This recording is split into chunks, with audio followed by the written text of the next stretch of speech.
नमस्कार, आप देख रहे हैं चुनाव इंडिया का। मैं हूं अखिलेश शर्मा। अब तक के चुनाव प्रचार में व्यक्तिगत आरोप प्रत्यारोप, सांप्रदायिक और यहां तक कि अश्लील भाषणों और टिप्पणियों का बोलबाला रहा है। बार बार पूछा गया कि क्या चुनाव आयोग मूक दर्शक बनकर लोकतंत्र का तमाशा बनता देखता रहेगा। खुद चुनाव आयोग ने भी आज सुप्रीम कोर्ट के आगे बेबसी जाहिर की। उसका कहना है कि आदर्श आचार संहिता के उल्लंघन को लेकर वह केवल नोटिस और एडवाइजरी ही जारी कर सकता है, ना तो वो किसी को अयोग्य घोषित कर सकता है और न ही किसी पार्टी का पंजीकरण रद्द कर सकता है। अब सुप्रीम कोर्ट में इसकी सुनवाई चल रही है कि क्या वाकई चुनाव आयोग के पास कोई अधिकार है या नहीं। सुप्रीम कोर्ट ने आज चुनाव आयोग को फटकार भी लगाई। मायावती का बयान को लेकर पूछा गया कि इसमें क्या कार्रवाई की गई। सुप्रीम कोर्ट ने कल चुनाव आयोग के नुमाइंदे को कोर्ट में पेश रहने को भी कहा, यानी मंगलवार को कहा है कि वो उनका एक नुमाइंदा कोर्ट में रहे। इसी बीच चुनाव आयोग ने भड़काऊ बयानों पर बड़ी कार्रवाई करते हुए यूपी के मुख्यमंत्री योगी आदित्यनाथ और बीएसपी प्रमुख मायावती के प्रचार अभियान पर रोक लगा दी है। ये पाबंदी कल सुबह 6 बजे से लागू रहेगी। जहां योगी आदित्यनाथ पर यह पाबंदी 72 घंटे की है, वहीं मायावती पर 48 घंटे की है। यानी कल आगरा में महागठबंधन की रैली में मायावती हिस्सा नहीं ले सकेंगी। वे अब से कुछ देर बाद एक प्रेस कॉन्फ्रेंस करने वाली है। आपको बताएं कि इससे पहले भड़काऊ बयानों पर चुनाव आयोग ने 2014 में भी बड़ी कार्रवाई की थी। तब तत्कालीन बीजेपी महासचिव अमित शाह और समाजवादी पार्टी के नेता आजम खान के प्रचार पर रोक लगा दी गई थी। हालांकि अभी जयाप्रदा के खिलाफ आजम खान और राहुल गांधी के खिलाफ हिमाचल प्रदेश बीजेपी के अध्यक्ष सतपाल सिंह सत्ती के आपत्तिजनक और अश्लील बयानों पर चुनाव आयोग की कार्रवाई का इंतजार है। तो ऐसे में सवाल यही कि क्या चुनाव आयोग को ज्यादा अधिकार मिलने चाहिए? क्या आदर्श आचार संहिता को कानूनी जामा पहनाना चाहिए? इन्हीं सवालों पर चर्चा के लिए हमारे साथ जुड़ रहे हैं लंदन से पूर्व मुख्य चुनाव आयुक्त एस.वाई. कुरैशी साहब हमारे साथ स्काइप के जरिए जुड़ रहे हैं। स्टूडियो में हमारे साथ है राज्यसभा के पूर्व महासचिव वी.के. अग्निहोत्री साहब और साथ ही लखनऊ से वरिष्ठ पत्रकार रामदत्त त्रिपाठी जी भी हमारे साथ जुड़ गए। सबसे पहले कुरैशी साहब, मैं आपके पास आना चाहूंगा, यही जानना चाहूंगी कि क्या चुनाव आयोग को वाकई अधिकार मिलने चाहिए नहीं? शायद अभी हमारे पास कुरैशी जी से अभी हमारा संपर्क नहीं हो पा रहा। अग्निहोत्री जी, यही सवाल आपसे पूछूंगा कि क्या चुनाव आयोग को ये अधिकार मिलने चाहिए नहीं, या काफी देर हो चुकी है कि अभी अधिकार इनको दे ही दिए जाने चाहिए? नहीं, जहाँ तक मुझे ज्ञात है, ये जो आचार संहिता का उल्लंघन है उसको कानूनी जामा इसलिए नहीं पहनाया जा सका है क्योंकि ये इलेक्शन कमीशन खुद ही नहीं चाहता कि इसको कानून के रूप में रखा जाए। और उसका एक कारण ये है कि ये जो सब इलेक्शन होते हैं ये बहुत कम समय में होते हैं जी। इस समय में सब पूरा कानूनी कार्रवाई करना बहुत संभव नहीं होता है। दूसरी बात यह है कि एक सभ्य सुसंस्कृत समाज में जो कि लीडर्स हैं पॉलिटिकल पार्टीज़ के और समाज के जो मुखिया जो हैं, उनसे ये अपेक्षा की जाती है कि इस तरह की अगर कोई संहिता है तो उसका वो पालन करेंगे। तो इसी कारण से ये आगे है। नहीं तो अभी, लेकिन एक बात और है कि जो चुनाव संहिता में, आचार संहिता में जो भी रखे गए हैं मुद्दे, उसमें कुछ जो हैं वो कानून से लिंक्ड भी हैं। जैसे कि ये जो जिस मुद्दे पर बात हो रही है कि आपके रिलीजन के बेसिस पर और कास्ट के बेसिस पे जो वोट मांगे जा रहे हैं, ये तो कानून के हिसाब से बिल्कुल गलत है। इसलिए इस समय जो भी रिपोर्ट एफआईआर दाखिल करी जा रही है उन पर कार्रवाई हो सकती है, ठीक है, और जो भी है उचित वो हो सकता है। त्रिपाठी जी, आपके पास आना चाहूंगा। अग्निहोत्री साहब कह रहे हैं कि कानूनन भी गलत है और कानूनन कार्रवाई भी हो सकती है, लेकिन क्या ऐसा होता है? हमने देखा कि ऐसा नहीं होता है। चुनाव आयोग जो है वो या तो चेतावनी दे करके या फिर कुछ दिनों की पाबंदी लगा करके छोड़ देता है, लेकिन जो असली कार्रवाई होनी चाहिए वो नहीं हो पाती। देखिए, दो बातें हैं। एक तो सबसे बड़ी बात यह है कि चुनाव आयोग को एक मॉरल अथॉरिटी के रूप में ये आदर्श आचार संहिता दी गई है और जिसको राजनीतिक दलों ने स्वयं स्वीकार किया है। तो इसका पालन करना तो सब राजनीतिक दलों की जिम्मेदारी है ही, लेकिन अगर कोई उल्लंघन करता है तो सबसे बड़ा सवाल इसमें कानून से ज्यादा सवाल इच्छा शक्ति का है। पिछले ये जब से ये चुनाव प्रक्रिया शुरू हुई है, देखा यह जा रहा है कि हमारे जो चुनाव आयोग में इच्छा शक्ति की कमी है। क्योंकि कई बातें हो रही हैं जिसमें और जो हमारा जो सारा जो संविधान ने एक तो चुनाव के दौरान सारे सरकारी कर्मचारियों अधिकारियों को चुनाव आयोग के अंडर में कर रखा है। हर बड़ी रैली में चुनाव आयोग के रिप्रेजेंटेटिव होते हैं, वीडियो रिकॉर्डिंग होती है। तो अगर चुनाव आयोग में इच्छा शक्ति हो तो उनको स्वतः संज्ञान लेना चाहिए। और कुछ बातें तो ऐसी हैं, जैसे एक नमो टीवी चल रहा है बिना लाइसेंस के। आप बताइए इस देश में बिना लाइसेंस के आप टीवी चैनल चला सकते हैं कोई? लेकिन चल रहा है। अब चुनाव आयोग खुद ही अपने को लाचार साबित कर रहा है। अदरवाइज अगर चुनाव आयोग चाहे तो वो बंद करा सकता है। तो मेन बात है इच्छा शक्ति की। आज भी चुनाव आयोग ने जो कार्यवाही की है वो सुप्रीम कोर्ट में जब उनको फटकार लगाई गई, जब ये कहा गया कि कल कोई कॉम्पिटेंट अथॉरिटी, कोई कॉम्पिटेंट अफसर इलेक्शन कमीशन से आए, और ये भी कहा उन्होंने कि जरूरत पड़ी तो हम चीफ इलेक्शन कमिश्नर को भी तलब कर सकते हैं। उसके बाद उन्होंने ये आज बैन लगाया, ये पहले भी लगा सकते थे। तो ज्यादा सवाल इच्छा शक्ति का है। और जैसा कि अभी कह रहे थे अग्निहोत्री जी, बिल्कुल कानून है, भारतीय दंड संहिता में कोई भी विद्वेष फैलाना जाति के नाम पे, धर्म के नाम पे, ये तो क्राइम है। तो इसका खुद ही संज्ञान लेके जो लोकल डीएम है, जो चुनाव अधिकारी होते हैं, उनको मुकदमा लिखाना चाहिए। सबसे बड़ा यही सवाल आपसे भी, जो त्रिपाठी जी बात कह रहे, जो बात आपने कही थी उसी को आगे बढ़ाएं, तो चुनाव आयोग फिर इस तरह की कानूनी कार्रवाई क्यों नहीं करता?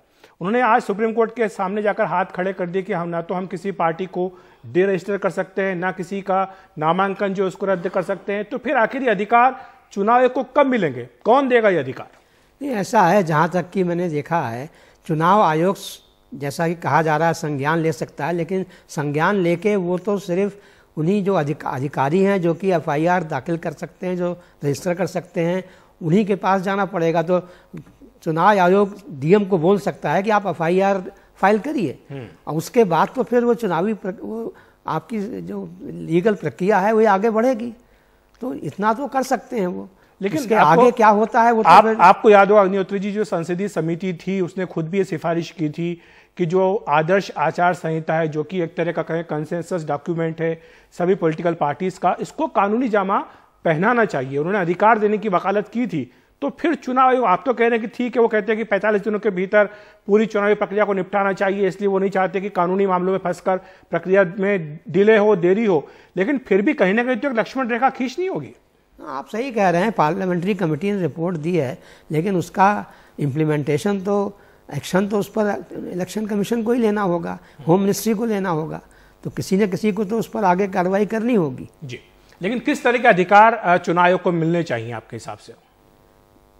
नहीं, इसमें यही हो सकता है कि जो भी कहीं पे जो आपका people's representation of people's act है, उसमें कहीं इसका जिक्र आना होगा कि जो भी आचार संहिता ये जारी करेगा इलेक्शन कमीशन, उसका जो अगर वायलेशन होता है तो उसके लिए जो भी उसमें कानूनी कार्रवाई होती है, जो भी अधिकार दिए गए, जैसे कि आपने ही खुद ही कहा कि या तो डिस्क्वालीफाई कर दिया जाए कैंडिडेट को, क्योंकि अब 1917 में जो सुप्रीम कोर्ट का जो आदेश आया है 7 जजेस की बेंच का, उसके हिसाब से अगर आपने ये रिलीजन और जाति के बेसिस पर अगर आपने कुछ भी वोट मांगे, तो चाहे वो कैंडिडेट हो, चाहे वो उसका कोई सपोर्टर हो या कोई भी हो, लेकिन वो कैंडिडेट अगर अपनी जात के बारे में हो या वोटर की जात के बारे में हो, दोनों के बारे में हो सकती है।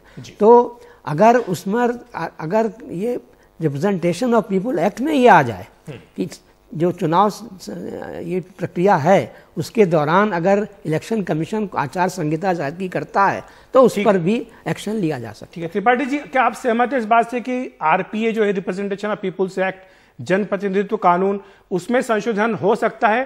क्या सभी पार्टियां इसके लिए तैयार होंगी? देखिए, वो संविधान में संशोधन हो सकता है, ये तो पार्लियामेंट पे निर्भर करेगा, खास करके जो सत्ता पक्ष है। लेकिन मेरा ये कहना है कि जो भी पॉलिटिकल पार्टी मान्यता के लिए जाती है चुनाव आयोग के पास, वो अंडरटेकिंग देती है कि हम संविधान को और देश के कानून को मानेंगे। अगर कोई सब्सटेंटिव कानून बने हुए हैं, दूसरे कानून, उनका कोई पॉलिटिकल पार्टी उल्लंघन करती है तो उस पर तो कार्रवाई करना चुनाव आयोग का अधिकार है। उनको कम से कम नोटिस तो देना चाहिए। और जो सब्सटेंटिव ऑफेंस है इंडियन पेनल कोड के या और भी जो इलेक्टोरल ऑफेंस है, उनका तो संज्ञान लेना ही चाहिए। और चुनाव आयोग आपको पता ही है कि चाहे पुलिस का अधिकारी हो, चाहे डीएम हो, चाहे एसडीएम हो, सारे चुनाव आयोग के कर्मचारी माने जाते हैं जब तक चुनाव होता है। तो वो किसी के माध्यम से कार्रवाई करा सकता है। मुख्य बात वही है इच्छा शक्ति की। देखिए जैसे खेल का मैदान है, अगर रेफरी के अंदर इच्छा शक्ति है तो वो रोकता है। कोई रेफरी को कोई पार्लियामेंट का कानून नहीं चाहिए। चुनाव आयोग एक मॉरल रेफरी है, कम से कम उनका जी मैं अभी मैं अभी एक ब्रेक लूंगा त्रिपाठी जी। बात तो यह है कि संज्ञान ही नहीं लेता ना चुनाव आयोग। अभी एक ब्रेक लेना होगा त्रिपाठी जी, उसके बाद हम चर्चा करेंगे जो आपने बात कही है कि क्या चुनाव आयोग को खुद भी ये जिम्मेदारी अपने ऊपर लेनी चाहिए कि वो निष्पक्ष और पारदर्शी तरीके से चुनाव करा सके। फिलहाल एक ब्रेक।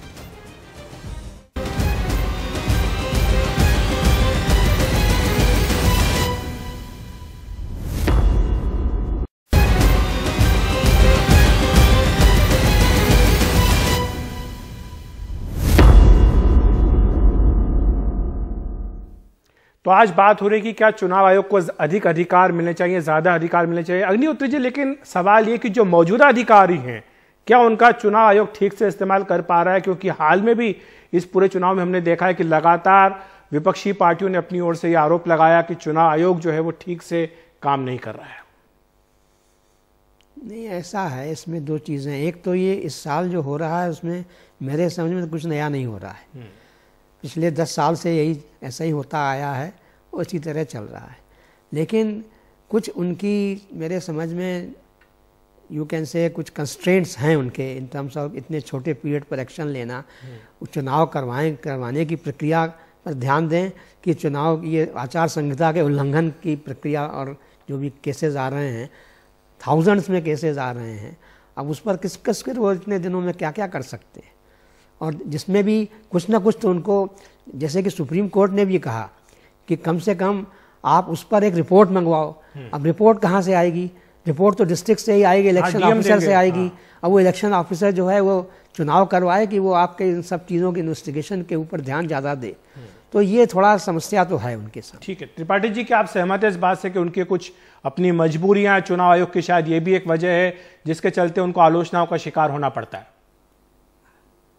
नहीं, माफ कीजिएगा, मैं इससे सहमत नहीं हूं, क्योंकि हम रोज खबरें पढ़ते रहते हैं या खुद भी देखते हैं सड़क पे तमाम जगह मजिस्ट्रेट और पुलिस सड़कों पे खड़े होकर गाड़ियों में और व्यापारियों का पैसा जब्त करते हैं, उसमें से कुछ रख भी लेते हैं, है ना। उसके अलावा ये पोस्टर हटाते हैं, दीवारों से वो वॉल राइटिंग हटवाते हैं, होर्डिंग हटवाते हैं, तमाम जगह वो एक्टिव हैं। लेकिन उनको जो खास, देखिए एक क्षेत्र की बात नहीं है, कुछ ऐसे लोग हैं जिनके बदजुबानी का या जिनके द्वारा इस तरह से उल्लंघन का पूरे देश में असर होता है। अगर एक बड़ा नेता अपने नाम से टीवी चैनल चलाए बिना लाइसेंस लिए गैर कानूनी, तो ये तो बहुत बड़ी बात है ना। ये क्या आप सारे अखबारों को चाहते हैं कि हर जिले में मीडिया सर्टिफिकेशन कमेटी है, उससे कंटेंट अप्रूव हो तभी जाएगा, और आप एक पूरा चैनल ही इलीगल चला रहे हो। चुनाव आयोग कहेगा हम लाचार है, कैसे लाचार है? आप ऑर्डर तो पास कीजिए। या एक बड़े नेता जो पुलवामा के शहीदों के नाम, आपने खुद आचार संहिता डाली की है, और उनके नाम पे कह रहे हैं कि फर्स्ट टाइम वोटर वोट दे दें, या वो कह रहे हैं हिंदू आतंकवाद, या कह रहे हैं अल्पसंख्यक और बहुसंख्यक वहां जा रहे हैं वोट, तो उनको आपने कौन सी चिट्ठी लिखी प्रधानमंत्री जी को चुनाव आयोग ने? कम से कम एक, ये डेमोक्रेसी में, सभ्य समाज में यही बहुत बड़ी चीज होती है कि चुनाव आयोग संज्ञान लेके सेंसर तो करे। वो अपने अधिकारियों को कहे तो कि भाई जो भी रैली में उल्लंघन होता, जितने भी ये मजिस्ट्रेट है, एसडीएम या पुलिस अधिकारी, डीएम, इनको सब कानून पता है। ये त्रिपाठी जी माफ कीजिएगा, मेरे पास समय इतना ही है, मुझे यहीं पर आपको रोकना पड़ेगा। लेकिन जैसा कि अग्निहोत्री जी ने भी कहा, त्रिपाठी जी ने भी कहा, सिर्फ निष्पक्ष होने भर से काम नहीं चलेगा, निष्पक्ष होते हुए दिखना भी पड़ेगा। और देखना होगा कि सुप्रीम कोर्ट इस पर आगे क्या रुख अपनाता है, क्या चुनाव आयोग को अधिक अधिकार मिलेंगे या नहीं, इस पर भी हमारी नजर रहेगी। लेकिन फिलहाल चुनाव इंडिया का में इतना ही। देखते रहिए NTV।